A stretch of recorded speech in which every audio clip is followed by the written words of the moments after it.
Muy bien, ahora sí ya estamos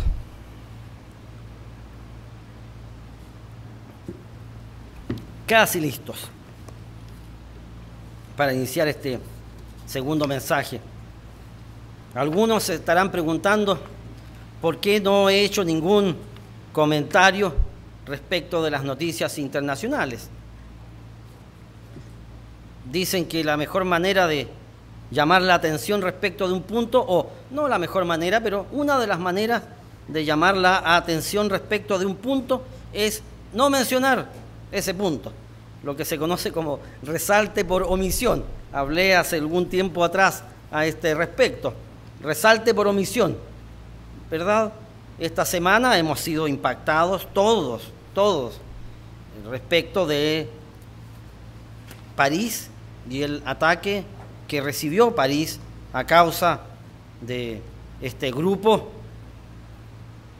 que antes se llamaba ISIS y que ahora se ha reducido este nombre a EI, Estado Islámico. Y quería contarles que hay que ver que el atentado del viernes 13 de noviembre en París ha traído al tapete de las noticias el tema del terrorismo. Esta semana, toda la semana, en todos los diarios, en todas las revistas, en televisión, se ha estado hablando a este respecto. Y no solo en París, también aquí hace muy poquitos días, como mencionaba don Omar Morales, en Mali, un país del centro de África, fue atacado por otro grupo extremista que también tiene la religión suní en sus bases. Cuando escuchaba a don Omar hace un momento atrás, pensé, estamos en sintonía, el sermoncillo no podría ser mejor introducción al mensaje que pretendo desarrollar el día de hoy. Bueno, como les contaba, en Mali también un segundo ataque. Aquí el grupo yihadista afiliado a Al-Qaeda irrumpió ayer en un hotel de la capital de Mali y secuestró a más de 100 personas antes de que una intervención de fuerzas malienses y extranjeras acabara con el secuestro, que dejó al menos 27 muertos. Ya este segundo ataque ya fue repelido con más violencia y más virulencia. Aquí pudimos ver a estas fuerzas armadas ya no negociando, en realidad con esta clase de terrorismo no permite mucha negociación. De hecho, ellos van con la intención de inmolarse, eso es la intención de ellos, así es que es poco lo que se puede dialogar con ellos, y por eso es que ya, si ustedes se fijan en las noticias, van a poder ver que la defensa que hicieron las Fuerzas Armadas de Mali fue bastante drástica. Irrumpieron en el hotel y mataron a los terroristas. Así fue el desarrollo, y por eso es que hubo 27 muertos y no hubo 100 muertos, porque si hubiesen esperado, aquí habría sido el resultado así, 100 muertos.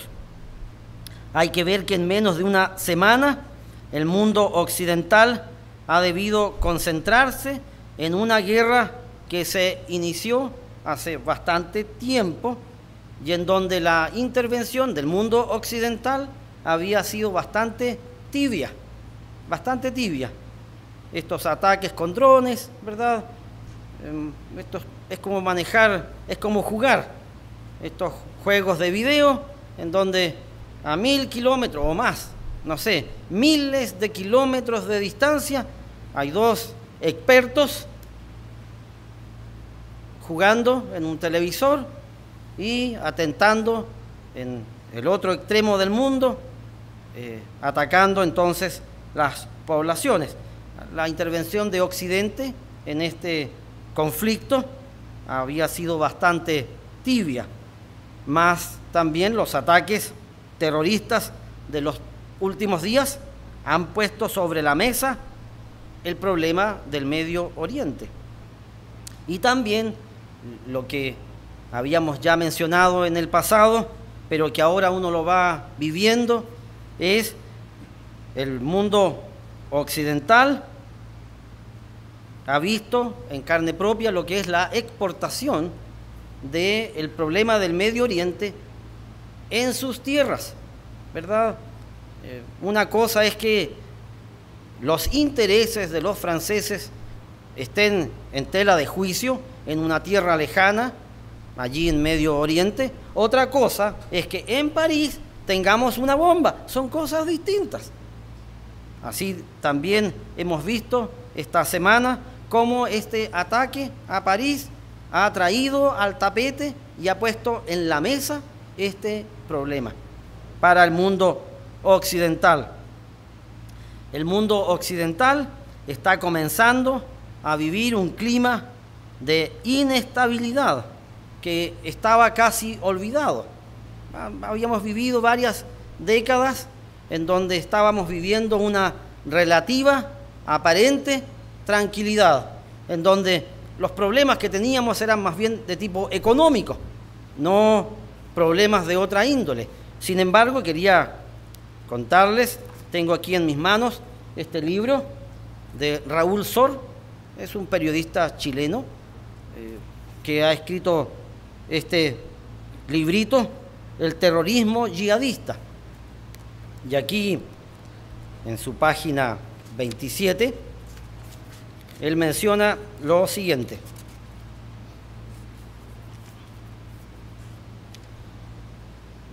la memoria es frágil y con el correr de los años palidecen los recuerdos del periodo que más puso en peligro la supervivencia humana. Nunca el mundo estuvo más cerca de su extinción que cuando miles de armas atómicas, más de 60.000, si bien algunas centenas bastaban para aniquilar la vida civilizada, aguardaban en silos montadas en misiles, en submarinos y aviones el momento de ser descargadas. Esto fue lo que se conoció como la Guerra Fría. La Guerra Fría, Occidente con Rusia, o podríamos decirlo más específicamente, Estados Unidos contra Rusia.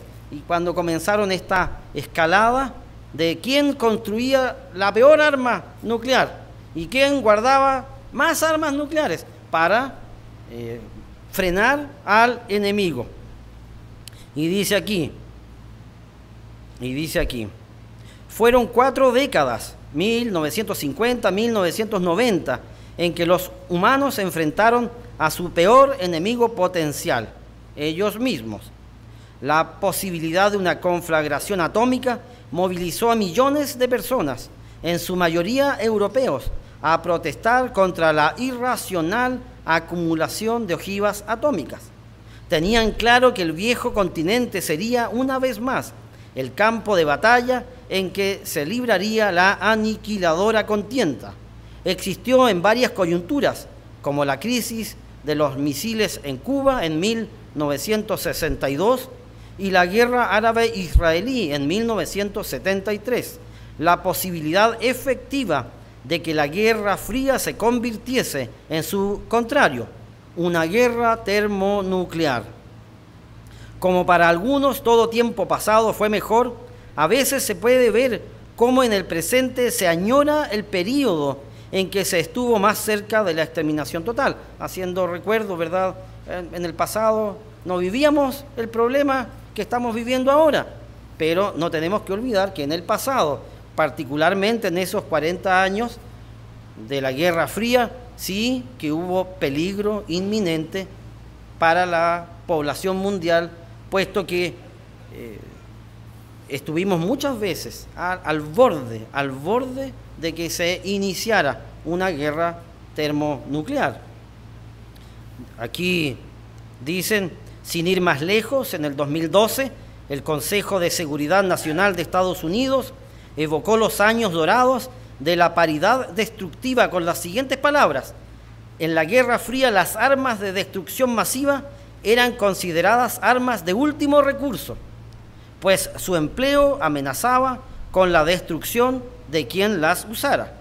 Hoy nuestros enemigos ven las armas de destrucción masiva como su arma favorita. Esto es llamativo.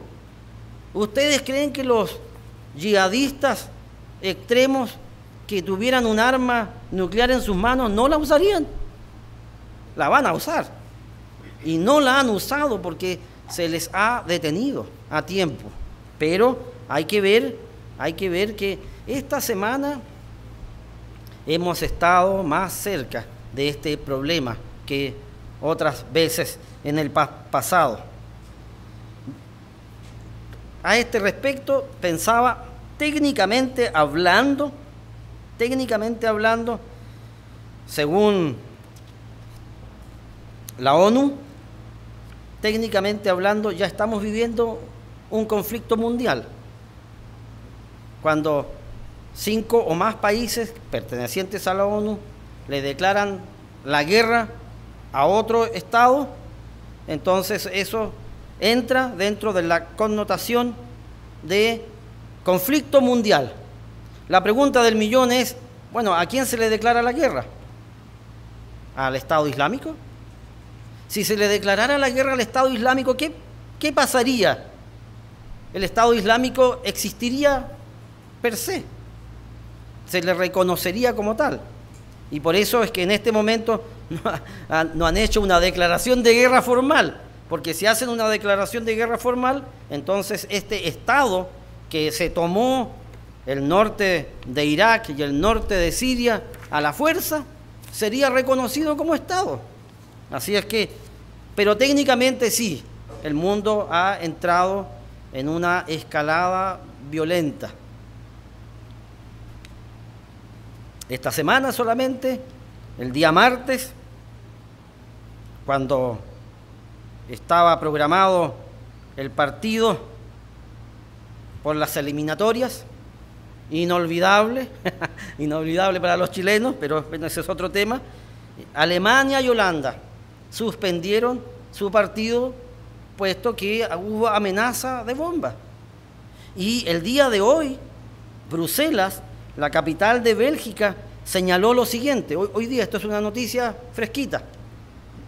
El primer ministro belga, Charles Michel, explicó este sábado, 21 de noviembre, durante una reunión del Consejo Nacional de Seguridad, que ha habido indicios concretos de planes para cometer un atentado terrorista con armas y explosivos, motivo por el cual la noche del viernes se decretó el máximo nivel de alerta por terrorismo para la capital, Bruselas. Los datos alertan de un posible, entre comillas, atentado similar al de París, que podría dirigirse contra medios de transporte público o calles o centros comerciales, así como grandes acontecimientos en los que se reúna un importante número de personas. La misión que tienen los yihadistas es precisamente atacar un lugar público en donde haya ojalá miles de personas y ojalá mueran las miles de personas. Eso es lo trágico. El mundo occidental se está enfrentando a una dura realidad. El terrorismo islámico llegó a sus tierras. Y junto con el terror ha llegado el miedo. Junto con el terror ha llegado el miedo. De hecho, aquí en este mismo libro de Raúl Sor, trae a colación una frase que dijo un miliciano del Estado Islámico. Dice: nosotros amamos tanto la muerte como ustedes aman la vida. Aquí eso da cuenta de las distintas cosmovisiones que pueden tener dos seres humanos. Los extremistas dicen aman la muerte. Ellos están dispuestos a morir. Ellos lo que quieren es morir, puesto que de esa manera van a llegar entonces a un paraíso, en donde ya no van a tener ningún problema. Y los occidentales amamos la vida. por sobre todas las cosas. Occidente, bajo esta mirada, está iniciando una nueva etapa, la etapa de vivir con miedo. Pensaba a este respecto que lo que en Europa, o que lo que Europa está viviendo a causa del terrorismo, nosotros, los latinoamericanos, lo estamos comenzando o lo estamos viviendo a causa de la delincuencia. Uno aquí en Chile, ya esto de salir, conversaba con uno de ustedes hace algún tiempo atrás, parece un sueño la época en donde dejábamos los vehículos abiertos afuera de la casa. Ya es como algo olvidado, y no solamente abiertos, con los vidrios abajo, porque en Santiago hay calor. Ahora, si uno deja el vehículo con los vidrios abajo en su casa, lo más probable es que cuando salga ya no encuentre el vehículo. Y también parece un sueño la época en donde vivíamos dentro de nuestros hogares como el lugar seguro. El lugar seguro. El sueño de todo chileno, ¿cuál era hace unos 10 años atrás? Comprarse una parcela, irse a vivir allá, estar tranquilos en su terruño, en su hogar. Las parcelas en este momento son los lugares más asaltados de Chile. Y cuando los asaltan, la pregunta del millón es, bueno, ¿quién te socorre? Están tan lejos que están solos. Y entonces viven este clima inhóspito de vivir apartado del ruido. Se vive apartado del ruido, pero también se vive expuesto a la delincuencia. Así es que yo pensaba, lo que está viviendo Europa a raíz del terrorismo, aunque no se puede comparar, pero el miedo forma parte de nuestras vidas. El miedo se está apoderando de las calles. ¿Sabían ustedes que el miedo es una de las facultades más básicas del ser humano? Aquí, en la página 113 de este mismo libro,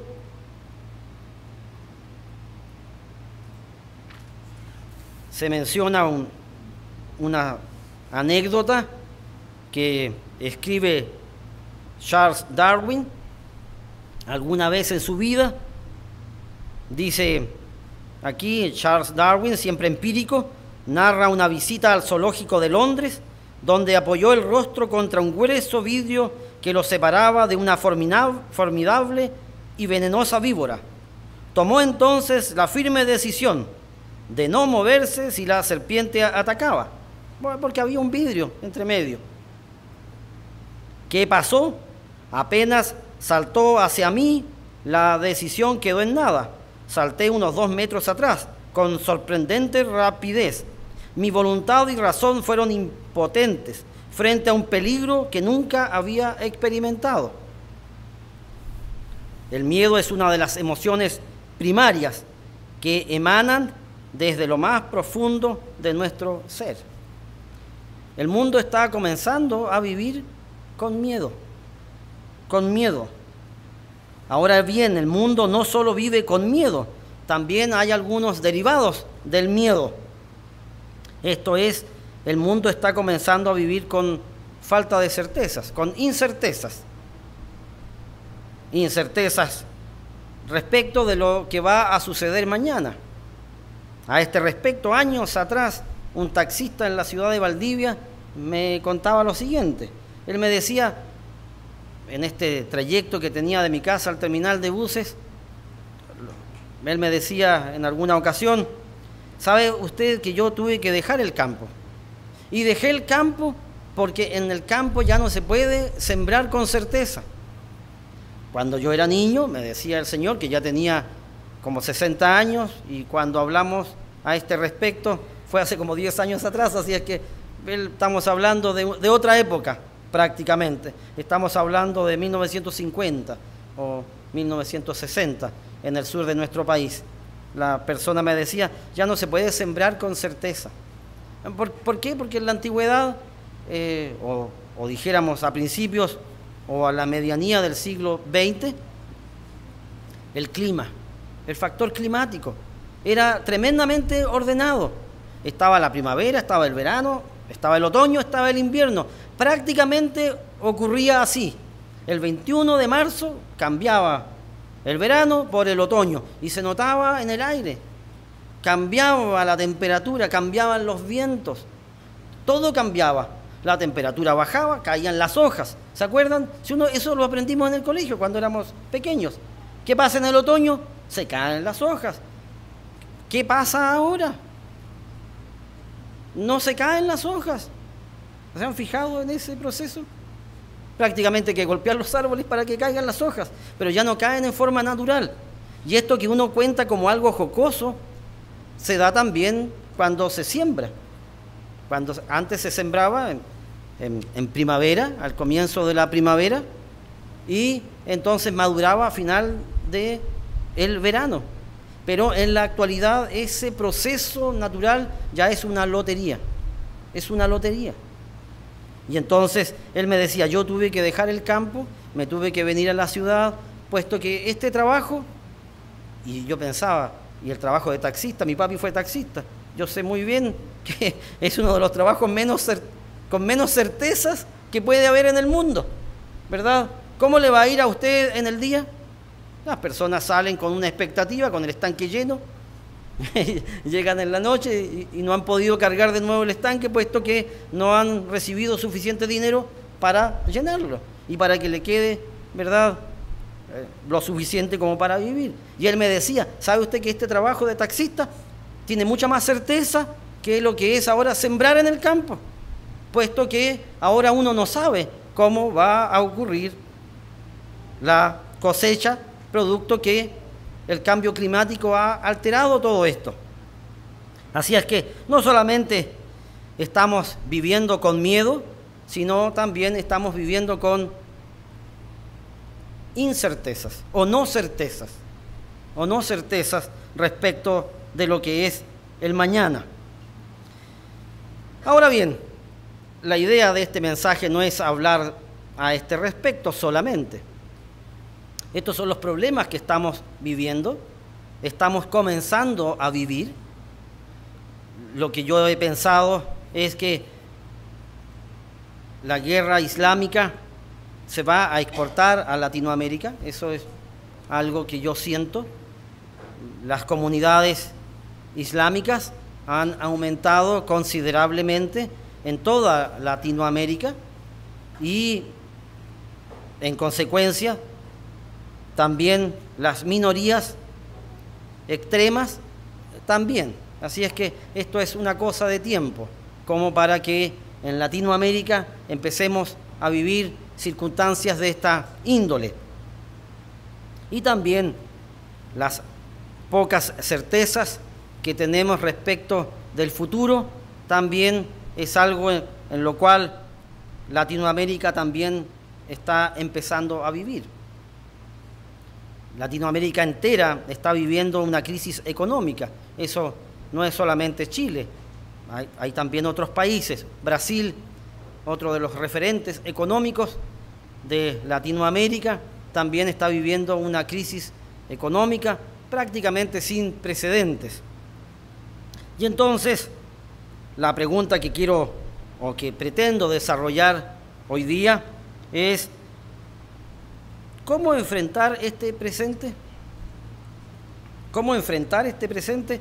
Porque aquí ya no es algo que está ocurriendo en Europa, o, si se quiere, no es algo que está ocurriendo en el tercer mundo, allí en esas áridas arenas de Siria, y también en el norte de Irak. Uno lo escucha todos los días en las noticias, pero cuando uno lo busca en el mapa, si es que lo busca en el mapa, se encuentra con que son regiones alejadas, en donde uno no tiene gran contacto directo.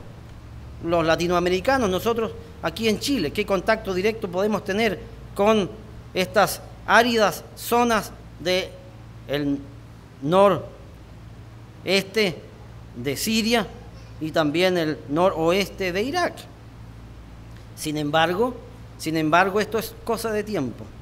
Es cosa de tiempo para que esto se tire aquí a la palestra y también nosotros vivamos estas circunstancias. Ahora, estamos viviendo miedo a causa de la delincuencia y estamos viviendo incertidumbres a causa de la cuestión económica en Chile. Eso sí nos llega con más potencia. Y entonces la pregunta es, bueno, ¿cómo enfrentar este presente? ¿Cómo hacer frente al miedo, la incertidumbre y las distracciones? Desde hace ya tiempo vengo meditando en una frase que escuché en la primera conferencia que tuve ocasión de ir en Cincinnati el año 2011, en enero del 2011, cuando la iglesia en Estados Unidos estaba viviendo la crisis que nosotros vivimos en junio del 2010. En enero del 2011 escuché una frase en la cual he estado reflexionando. Esta frase es: todo creyente en Cristo debe aprender a caminar en el agua. Todo creyente en Cristo debe aprender a caminar en el agua. ¿Qué implicancias tiene para el creyente esta frase? ¿De dónde surge esta frase?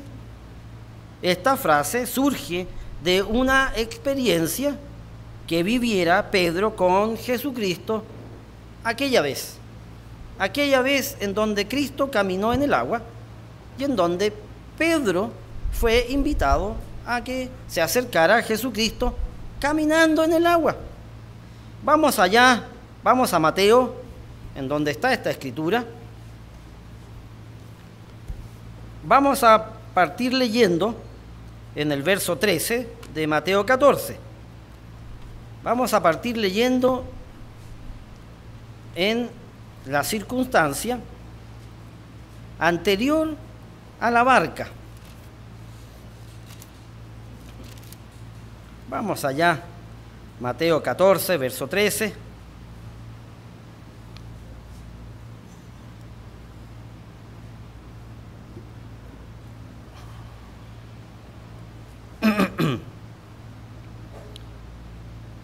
Aquí en la Biblia Reina Valera que yo tengo hay un recuadro que dice alimentación de los 5.000. Aquí Jesús desarrolla uno de los milagros más portentosos por el volumen de personas implicados. Dice aquí, verso 13, oyéndolo, Jesús se apartó de allí en una barca a un lugar desierto y apartado. Y cuando la gente lo oyó, le siguió a pie desde las ciudades. Y saliendo Jesús vio una gran multitud y tuvo compasión de ellos y sanó a los que de ellos estaban enfermos. Verso 15. Cuando anochecía se acercaron a él sus discípulos diciendo: el lugar es desierto y la hora ya pasada. Despide a la multitud para que vayan por las aldeas y compren de comer. Jesús les dijo: no tienen necesidad de irse, dadle vosotros de comer. Y ellos dijeron: no tenemos aquí sino 5 panes y 2 peces. Él les dijo: traédmelos acá. Entonces mandó a la gente recostarse sobre la hierba, y tomando los 5 panes y los 2 peces, y levantando los ojos al cielo, bendijo, y partió, y dio los panes a sus discípulos, y los discípulos a la multitud. Y comieron todos y se saciaron, y recogieron lo que sobró de los pedazos, 12 cestas llenas. Y los que comieron fueron como 5.000 hombres, sin contar las mujeres y los niños. Así es que Mateo guarda este registro, ¿verdad?, como buen contador que era, y dice solamente los hombres, sin contar que siempre en una congregación hay más mujeres, y sin contar los niños. Y entonces Jesús realiza aquí algo imposible de hacer. Imposible de hacer. ¿Cómo se van a alimentar 5.000 personas, no sé, 15.000 personas con un par de panes y con un par de peces? Eso es un milagro, algo extraordinario, ¿verdad? Y luego Jesús realiza un segundo milagro que por el mismo hecho de ser milagro es imposible desde la perspectiva humana, caminar sobre el agua. Entonces aquí en el siguiente versículo dice: enseguida Jesús hizo a sus discípulos entrar en la barca e ir delante de él a la otra ribera, entre tanto que él despedía a la multitud. Despedida la multitud, subió al monte a orar aparte, y cuando llegó la noche estaba allí solo. Y ya la barca estaba en medio del mar, azotada por las olas, porque el viento era contrario. Mas a la cuarta vigilia de la noche, Jesús vino a ellos andando sobre el mar, y los discípulos, viéndole andar sobre el mar, se turbaron diciendo: un fantasma, y dieron voces de miedo. Pero enseguida Jesús les habló diciendo: tened ánimo, yo soy, no temáis. Entonces le respondió Pedro y le dijo: Señor, si eres tú, manda que yo vaya a ti sobre las aguas. Y él dijo: ven. Y descendiendo Pedro de la barca andaba sobre las aguas para ir a Jesús. Pero al ver el fuerte viento, tuvo miedo y comenzando a hundirse, dio voces diciendo: Señor, sálvame. Al momento Jesús, extendiendo la mano, asió de él y le dijo: hombre de poca fe, ¿por qué dudaste? Y cuando ellos subieron en la barca, se calmó el viento. Es interesante notar aquí que el miedo y la duda hacen fracasar el intento de Pedro de caminar sobre el agua. Él iba caminando bien, pero al ver las olas, uno puede imaginarse, ¿verdad?, en la vida que todo cristiano vive, uno se enfrenta a los problemas y en vez de llenarse de certezas, ¿qué pasa? ¿Acaso uno no se llena más bien de dudas? Y entonces, llenándose de dudas, la fe claudica. Y Jesús le hace ver esto a Pedro. Le dice: ¿por qué dudaste? Si venías caminando bien, ¿por qué dudaste? Y entonces esto nos lleva a analizar el miedo y la duda. La duda es lo contrario a la fe. La fe, ahí en Hebreos 11 ustedes lo pueden buscar, es la certeza de lo que se espera, la convicción de lo que no se ve. La fe y la duda están en extremos opuestos. A medida que se crece en fe, las dudas debieran ir mermando. Yo a veces pienso, esto es como una balanza. No solamente lo he dicho a este respecto, también lo he mencionado al respecto de la carnalidad y de la espiritualidad. Pero estos son puntos opuestos. A medida que uno crece en fe, las dudas disminuyen. A medida que uno decrece en fe, las dudas aumentan. A medida que pasan los años, estoy más consciente de la necesidad que tenemos todos los creyentes en Cristo en vivir esta experiencia. Debemos aprender a caminar en el agua. Debemos aprender a caminar en el agua respecto de varios principios. Primero que nada, debemos aprender a caminar en el agua respecto de nuestros afanes. Respecto de nuestros afanes, nuestras preocupaciones diarias. ¿Cuáles son las preocupaciones diarias que todos vivimos? ¿Acaso no es el comer y el vestir? Esas son las preocupaciones diarias. Y nosotros, los cristianos, debemos aprender a caminar en el agua a este respecto. Vayamos aquí a Mateo 6, en el verso 25. Mateo 6, en el verso 25.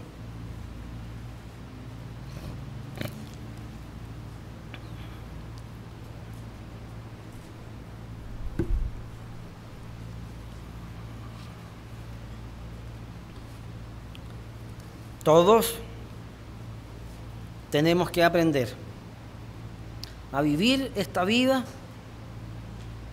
sin afanarnos por lo que habremos de comer o por lo que habremos de vestir. Y para esto se requiere muchas veces fe. O sea, aprender a caminar en el agua. Verso 25 dice: por tanto os digo, no os afanéis por vuestra vida, qué habéis de comer o qué habéis de beber, ni por vuestro cuerpo, qué habéis de vestir. ¿No es la vida más que el alimento y el cuerpo más que el vestido? Y aquí Dios trae a colación este principio. Dice aquí, verso 31, no os afanéis pues diciendo, ¿qué comeremos o qué beberemos o qué vestiremos? Porque los gentiles buscan todas estas cosas. A diario uno lo ve. Las personas en el mundo, ¿acaso no luchan tras esta quimera, este sueño, el sueño del pibe? Vivir bien, sin problemas a este respecto. Bueno, Dios nos dice por intermedio de Jesucristo a nosotros, mire, el mundo vive así, vive afanado, vive preocupado. Eso no significa que uno no tenga que trabajar, eso es distinto. Pero la preocupación excesiva por lo que habremos de vivir, por lo que habremos de comer, por lo que habremos de beber. Eso es lo que está diciendo Jesucristo aquí. Dice, no os afanéis pues diciendo qué comeremos, qué beberemos o qué vestiremos, porque los gentiles buscan todas estas cosas. Pero vuestro Padre Celestial sabe que tenéis necesidad de todas estas cosas. Dios, la Escritura dice que antes que uno hable, Dios ya sabe lo que hay en nuestro corazón. Así es que el razonamiento que uno hace, ¿usted cree que Dios no está preocupado de nosotros? Cuando uno vive este tipo de dificultades, Dios está en el tercer cielo, no tiene tiempo para mí. ¿Eso es lo que usted está pensando? No, no es así. Dios sabe cuáles son nuestras necesidades. Exactamente, Él sabe cuáles son nuestras necesidades. ¿Y qué nos dice Dios a este respecto?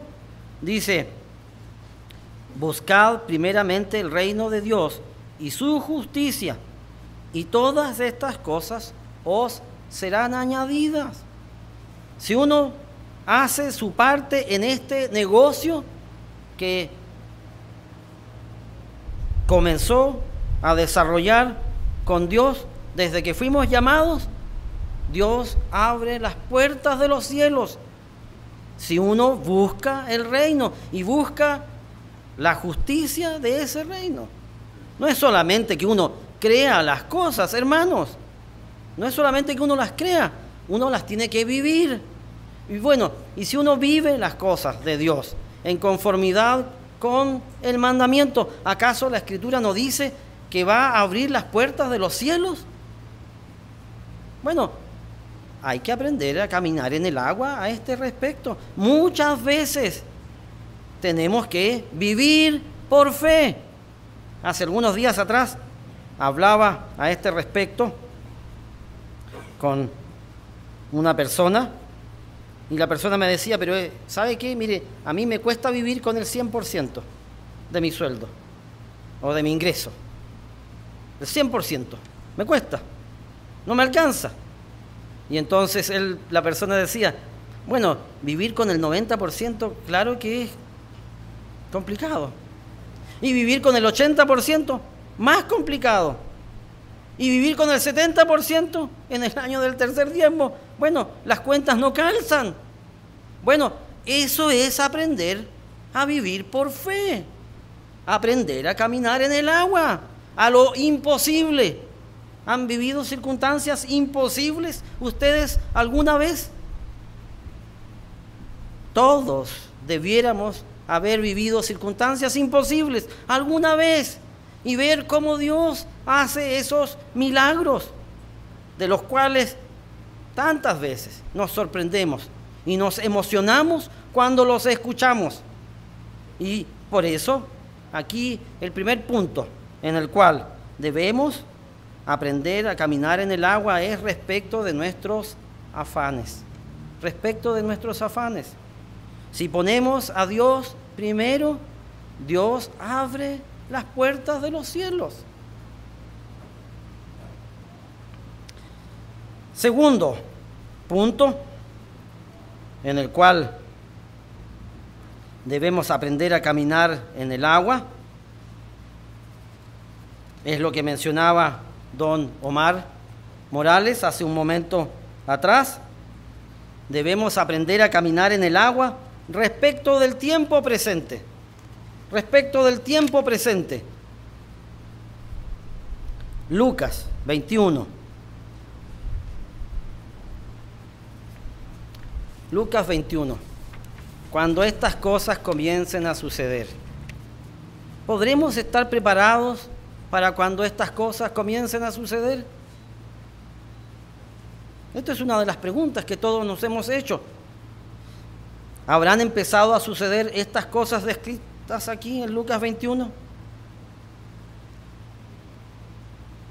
Podemos decir que estamos más cerca que hace algunos años atrás. ¿Han pensado ustedes lo que va a hacer de nosotros cuando estas cosas comiencen a suceder? Cuando empiecen a suceder las persecuciones, cuando empiecen a suceder aquí los terremotos a gran escala, cuando empiezan a suceder las hambres a gran escala, no solamente allí. Miren los africanos, todos nos dolemos con los africanos, pero distinto sería que nosotros viviéramos hambre, lamentablemente.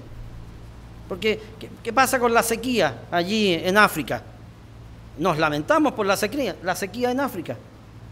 Pero ¿qué pasaría si hay una sequía acá, en Chile?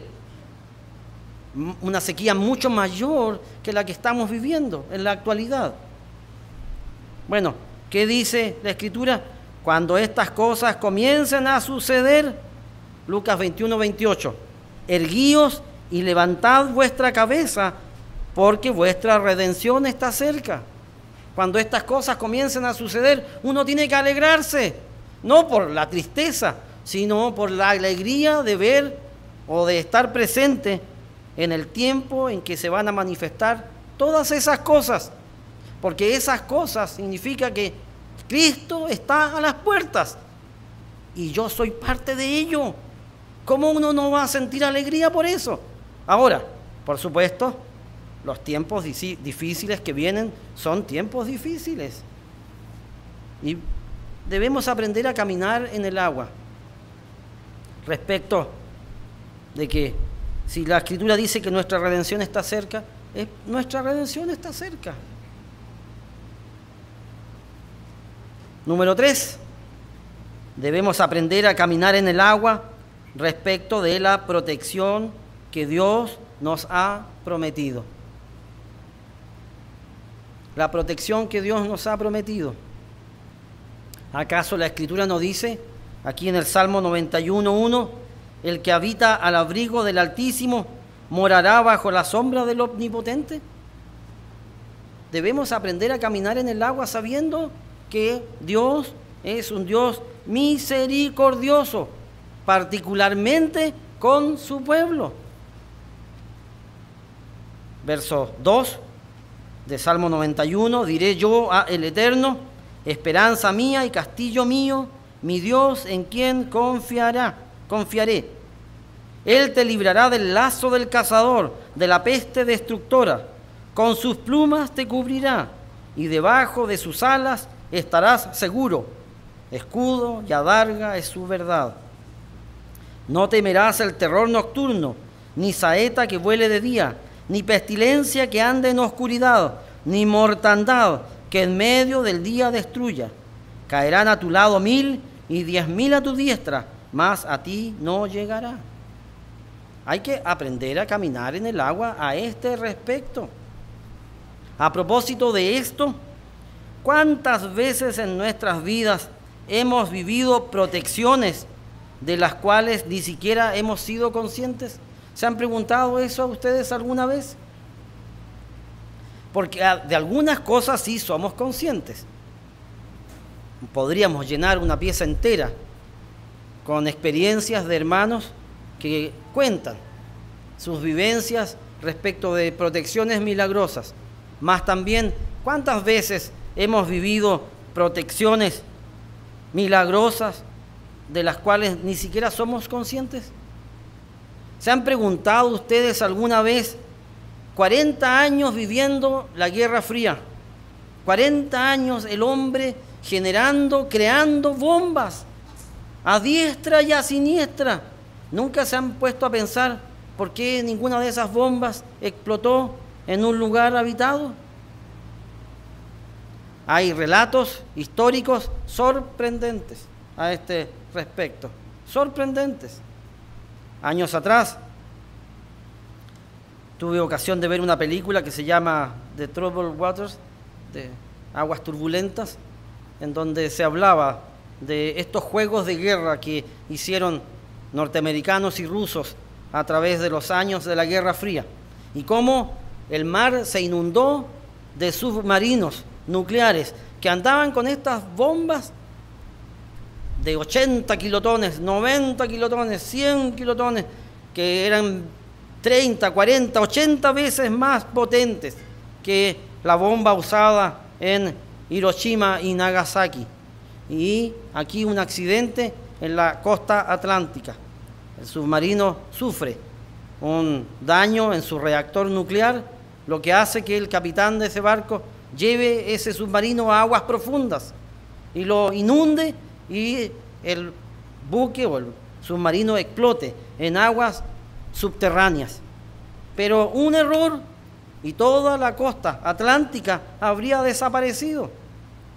En la época de los 60 ocurrió este hecho, un hecho de la vida real y de la cual a veces uno no es consciente. Uno piensa, bueno, toda la costa atlántica, muchos cristianos vivían en esa época en la costa atlántica de los Estados Unidos.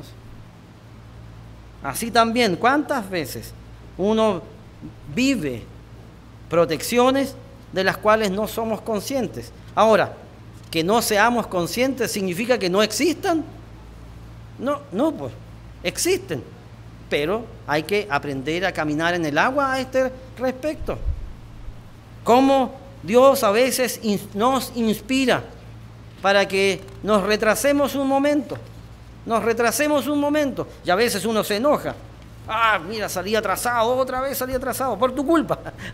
Salí atrasado, ya hay un accidente en carretera, o hay un accidente en la ciudad, o hay, qué sé yo, tantas cosas. Hay que aprender a caminar en el agua respecto de la protección de Dios. Cuarto, debemos aprender a caminar en el agua respecto a que Dios es el que está a cargo. Dios es el que está a cargo de nuestras vidas. Siempre, siempre. Él es el que lleva el mando del timón de nuestras vidas. Ya sea de nuestra vida, ya sea de la vida de los otros, ya sea de la iglesia, ya sea del mundo. Dios es quien hizo todo y como tal está por sobre todo. Esta es una de las revelaciones que Dios le hizo a Job. En Job 38, en el verso 1.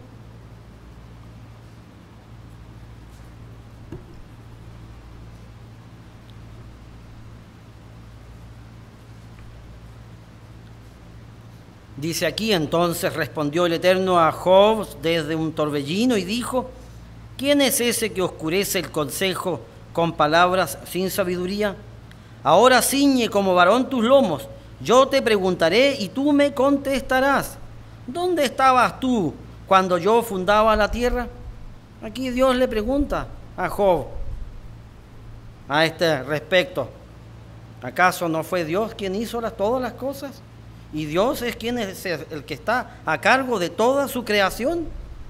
Y entonces por eso Dios le dice esta pregunta retórica a Job: ¿dónde estabas tú cuando yo fundaba la tierra? Házmelo saber si tienes inteligencia. ¿Quién ordenó sus medidas, si lo sabes? ¿O quién extendió sobre ellas cordel? ¿Sobre qué están fundadas sus bases? ¿O quién puso su piedra angular? Cuando alababan todas las estrellas del alba y se regocijaban todos los hijos de Dios. ¿Quién encerró con puertas el mar cuando se derramaba, saliéndose de su seno? Esto es una de las cosas que siempre me han llamado la atención, la altura que tienen los distintos mares. El Atlántico y el Pacífico tienen distintas alturas. ¿Y qué sería lo lógico? ¿Acaso que no se equilibraran? Y no se equilibran y siguen a esas mismas alturas. Bueno, Dios lo ha determinado así. ¿Y quién es uno para cuestionar a Dios? Debemos aprender a caminar en el agua. Dios es el que está a cargo de todo lo que ocurre en el mundo. Dios está por sobre todo lo creado, puesto que Él creó todo lo creado. Quinto, debemos aprender a caminar en el agua respecto a que Dios está a cargo de todo lo que sucede en la tierra. La Escritura dice, Él es el que pone reyes y saca reyes.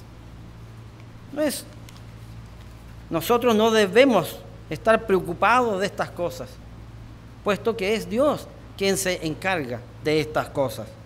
En Daniel 2:21, la Escritura dice, Él muda los tiempos y las edades, quita reyes y pone reyes, da la sabiduría a los sabios y la ciencia a los entendidos. Debemos aprender a descansar en Cristo y a confiar en Él. Sexto, debemos aprender a caminar en el agua respecto de las profecías que están por venir. Dios dice en su palabra que no hará nada sin que lo revele primero a sus siervos, los profetas. Exactamente cómo se van a desarrollar todos los eventos del tiempo del fin. Está escrito que va a haber un rey del norte que va a luchar contra un rey del sur. Está escrito. ¿Cuáles son los detalles exactos? Bueno, poco a poco se van a ir haciendo manifiestos estos detalles de la profecía. En Amós 3:1,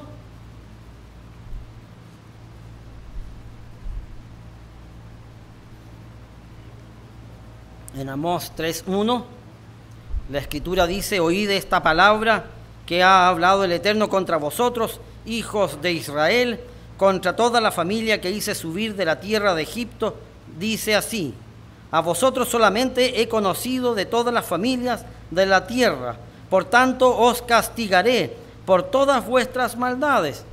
Dios le está hablando a su pueblo. La Escritura es bastante decidora a este respecto. A quien más se le ha dado, más se le exige. Así dice la Escritura.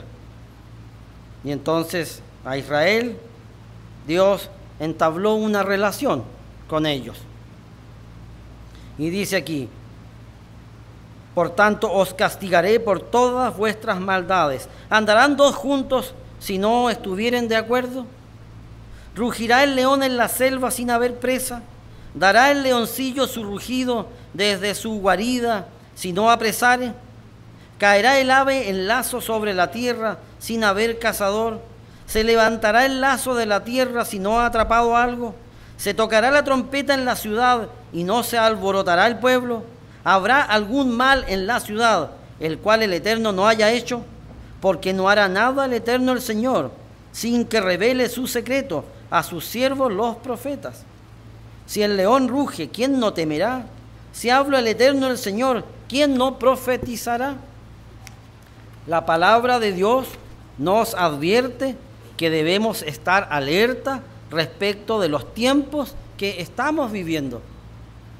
Esto no es algo que debamos dejar de lado en nuestros estudios personales.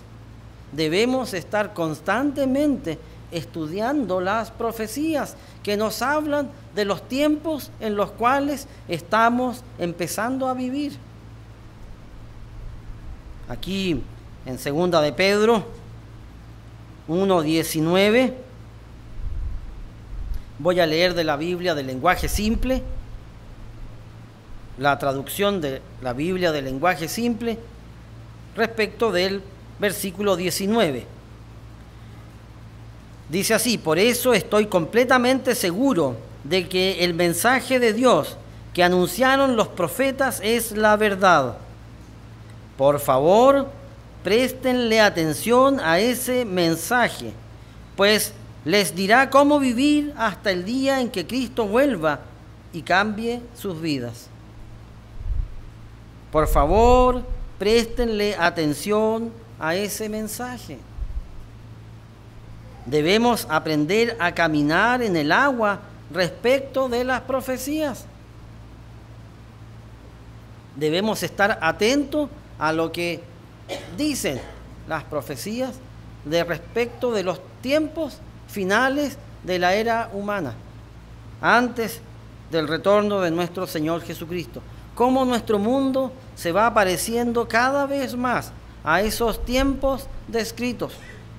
No es cosa de ser alarmista a este respecto, pero no podemos tapar el sol con una mano. Por ejemplo, desde el punto de vista moral, nuestro mundo se ha vuelto inmoral, no solamente en la cuestión sexual, sino a todo orden de magistratura. No hay dirigente que no esté involucrado en un caso de corrupción, no solamente a nivel político, ahora también en lo que es deporte.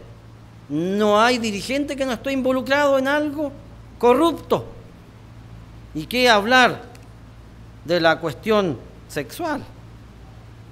Nuestro mundo ha cambiado tanto en los últimos 10 años. Ahora, todavía no llegan los tiempos del fin, pero estamos mucho más cerca que cuando creímos, como dice Pablo, y eso lo decía Pablo hace casi 2000 años atrás. Estamos mucho más cerca ahora que cuando creímos. No debemos pasar por alto su estudio y en consecuencia no debemos pasar por alto nuestra fe respecto de los tiempos que estamos viviendo. Séptimo punto, en los cuales debemos aprender a caminar en el agua. Debemos aprender a caminar en el agua respecto de lo que dice la Escritura en cuanto a nosotros. ¿Sabían ustedes que las Escrituras hablan de nosotros? Podríamos decir que las Escrituras están hechas para nosotros. La semana pasada hablamos acerca de la promesa que está expresada en las Escrituras respecto de la vida eterna. Ahora bien, ¿qué otra cosa dice la Escritura respecto de nosotros? La Escritura dice de nosotros lo siguiente. En Romanos 2,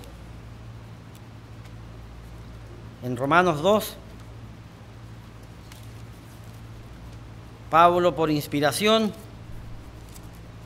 escribe lo siguiente.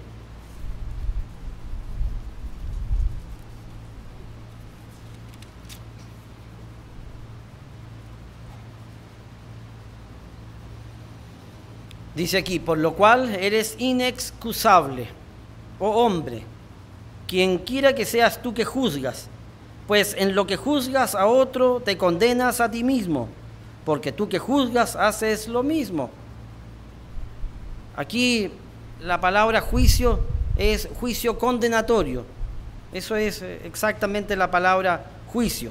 Eso no significa que no podamos tener una perspectiva de las cosas. Perspectiva. Debemos aprender a ser perspicaces, mas debemos restringir nuestras suspicacias. Son dos palabras que se parecen, sin embargo, implican necesariamente conceptos intelectuales muy distintos. La suspicacia viene de la palabra sospecha, y por eso debemos aprender a restringir nuestras suspicacias. Por dos razones. La primera, en Tito 1:15,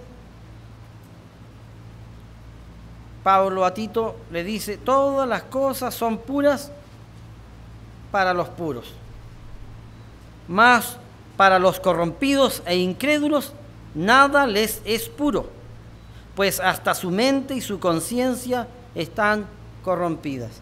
Por eso hay que cuidarse de la suspicacia. Eso no significa que uno no pueda tener una perspectiva de las cosas. La perspectiva es esto de tirar línea y armarse una idea general de un cuadro. Un cuadro siempre tiene más de una versión o más de una visión. La segunda razón por la cual debemos restringir nuestras suspicacias es porque con la vara con que mides, uno es medido. Si soy suspicaz, mi suspicacia generará conmigo suspicacia de quien me escucha. Si yo pienso mal de alguien, ¿qué piensa aquel? ¿Por qué pensó mal? Mi mami tenía un dicho: el que tiene la hecha, tiene la sospecha. El que tiene la hecha, ¿verdad? El que ha actuado en el pasado así, bueno, se imagina que el otro actuó así. Por eso hay que tener cuidado con esto de las suspicacias. Y aquí, en Romanos 2:1, Pablo, hablándonos a nosotros, dice: por lo cual eres inexcusable, oh hombre, quien quiera que seas tú, que condenas. Pues en lo que condenas a otro, te condenas a ti mismo, porque tú que juzgas haces lo mismo. Verso 2, mas sabemos que el juicio de Dios contra los que practican tales cosas es según verdad. Y piensas esto, oh hombre, tú que juzgas a los que tal hacen, ¿ya haces lo mismo que tú escaparás del juicio de Dios? Verso 4, o menosprecias las riquezas de su benignidad, paciencia, longanimidad, ignorando que su benignidad te guía al arrepentimiento. Es interesante lo que dice la versión Jerusalén del 2001. Dice: o desprecias sus riquezas de bondad, de paciencia y de tolerancia, sin reconocer que esa bondad de Dios te impulsa a la conversión. Dice: pero por tu dureza y por tu corazón no arrepentido, atesoras para ti mismo ira para el día de la ira y de la revelación del justo juicio de Dios, el cual pagará a cada uno conforme a sus obras. La Escritura dice que seremos evaluados conforme a nuestras obras. No es solamente que uno sepa las cosas, sino cuánto hace con las cosas que sabe. Y aquí Dios dice: no hace acepción de personas. Todos vamos a ser medidos con la misma vara.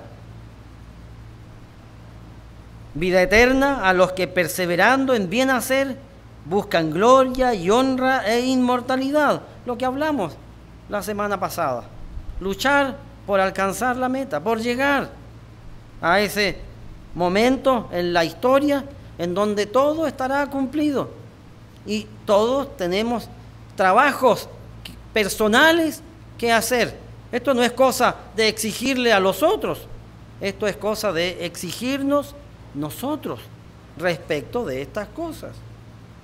Y dice aquí: pero ira y enojo a los que son contenciosos y no obedecen a la verdad, sino que obedecen a la injusticia.